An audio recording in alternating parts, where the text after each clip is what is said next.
ఉద్యమం జరిగే సందర్భంలో ముఖ్యమంత్రుల వెనుక నక్కి మనల్ని వెక్కిరించిన విషయం మీరు కల్లారా చూశారు. ముఖ్యమంత్రి కిరణ్ కుమార్ రెడ్డి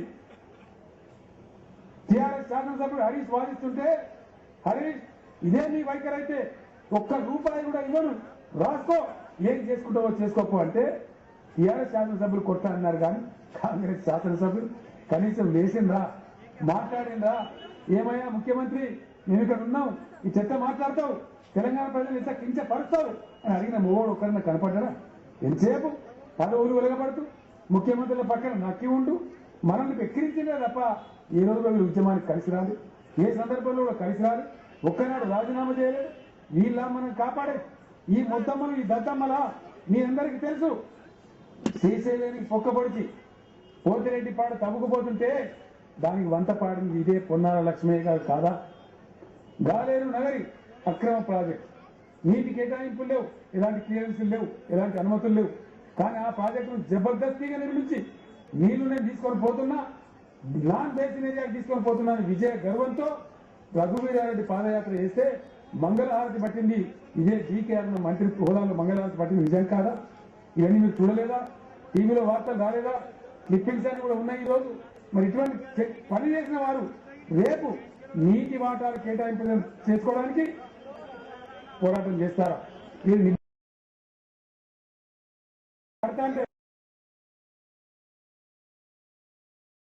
సందర్భంలో కూడా అడ్డం కొట్టిన వ్యక్తి చంద్రబాబు నాయుడు కాదా? నిన్నగాక జరిగిన ఈ చరిత్రను మనం మరిచిపోదామా? దయచేసి ఆలోచమని చెప్పి నేను కోరుతా ఉన్నా. ఉద్యమం జరిగే సందర్భంలో ఏ ఒక్కనాడు రాజీనామా చేయని, ఏ ఒక్కనాడు పాటుపడని, ఏ ఒక్కనాడు వాదించని కాంగ్రెస్ నాయకుల కోసం పాటుపడదామా? ఈరోజు త్యాగాలతో, దీక్షలతో, జైళ్లతో, లాఠీ చార్జీలతో, బాష్పవాయు ఘోరాలతో పోరాటం చేసిన టీఆర్ఎస్ బిడ్డలు గెలిపించుకుందామా?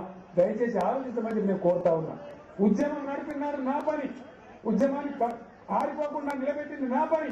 ఆనాడు ఎన్ని ఆటంకాలు ఎదురైనా, ఎన్ని అవమానాలు పెట్టినా, ఎన్ని నీలాపనిందలు వేసినా ఖచ్చితంగా మొరటుగా మొండి నిలబడి ఉద్యమాన్ని ముందుకు తీసుకొని పోయారు. కానీ ఇప్పుడు టీఆర్ఎస్ గెలిపించే పని మీ చేతుల్లో ఉంది. మీ తర్వాత రాసుకోవడం మీ చేతుల్లోనే ఉంది. ఓటు అనగానే అలకల పక్కన ఓటు వేయదు. చాలా విలువైనటువంటిది ఓటు. మన తర్వాత మార్చుకునేటటువంటిది, మన భవిష్యత్ తరాలకు బంగారు బాట వేసేది మన ఓటు. కూరగాయల మార్కెట్లో కూరగాయలు ఉంటే పుచ్చులేవో, పురుగులు పట్టిలేవో చూసి పక్కన ఏరేసి కూరగాయలు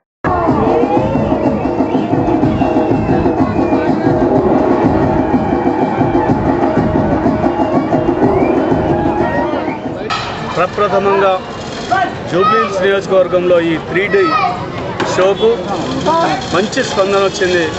ప్రజలు ఇప్పుడు కేసీఆర్ గారి స్పీచ్ దాదాపు చూడండి, మీరు చూస్తూనే ఉన్నారు.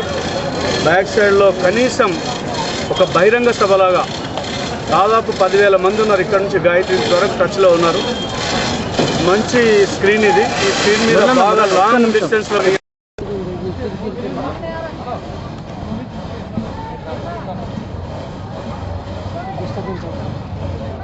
ఉందో ఈ 3D షో ద్వారా నిజంగానే మేము కూడా ఆశ్చర్యపోయినాం.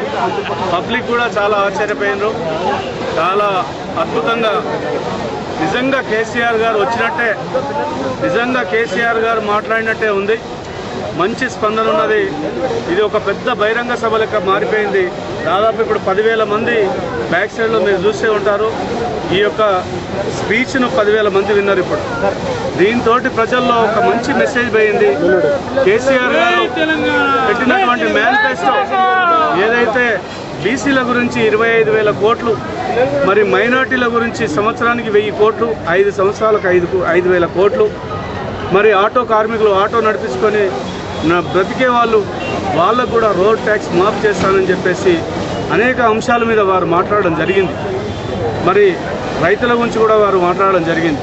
ప్రజలు అన్నీ గమనించి ఇప్పుడు వారి హర్షధ్వానాల ద్వారా కేసీఆర్ గారికి శుభాకాంక్షలు తెలియజేశారు. తప్పకుండా కారు గుర్తుకు ఓటేస్తారని నాకు నమ్మకం ఉంది. విజయం మాదే, కారు గెలుస్తుంది. కేసీఆర్ గారు నూతన రాష్ట్రంలో ముఖ్యమంత్రి కాబోతా ఉన్నారు. తెలంగాణ రాష్ట్రానికి అతి త్వరలో కేసీఆర్ గారు ముఖ్యమంత్రి కాబోతా ఉన్నారు. మా మిత్రులే, మేము మొదటి నుంచి అదే చెప్తున్నాం, మీకు మాకు ఎలాంటి భేదాలు లేవు, అలాంటి ఆలోచనలు పెట్టుకోవద్దండి అని చెప్తే వారు కూడా మంచిగా బ్రహ్మరథం పడతా ఉన్నారు. ఈరోజు జరిగిన విషయం అయితే ఈ 3D షోకు మాత్రం 10,000 మంది స్పందన కలిగింది. 10,000 మంది హ్యాపీ ఫీల్ అయింది. ఈరోజు చాలా సంతోషపడ్డారు. నిజంగానే కేసీఆర్ గారు వచ్చినట్టున్నది ఆ షో చూస్తే. మేము కూడా చాలా హ్యాపీ ఫీల్ అవుతున్నాం. మరి ఇలాంటి షోస్ మళ్ళీ అవకాశం కనుక ఇస్తే ఇంకో ప్లేస్లో కూడా మళ్ళీ మేము దీన్ని చూయించుకొని ప్రజలకు వారి యొక్క మెసేజ్ను ఈ షో ద్వారా పంపిస్తాం. ఈ నియోజకవర్గంలో నేను చెప్పేది ఏంటంటే ఖచ్చితంగా ఇక్కడ బీసీ జెండా ఎగురుతుంది. అది తెలంగాణ రాష్ట్ర సమితి జెండా ఎగురుతుంది. బీసీలకు న్యాయం జరుగుతుంది. బీసీలకు చెప్పిండు కేసీఆర్ గారు 25,000 కోట్ల బడ్జెట్ కేటాయిస్తా అని చెప్పింది. అందుకే నేనేం చెప్తున్నా అంటే రేపు ఎమ్మెల్యే అయిన తర్వాత ఎంఐఎం పార్టీ బరిలో ఉంది కదా, మైనారిటీలకు ఎటువంటి భరోసా ఇవ్వగలుగుతుంది? మైనారిటీలో కేసీఆర్ గారు ఇప్పటిదాకా చెప్పింది అదే.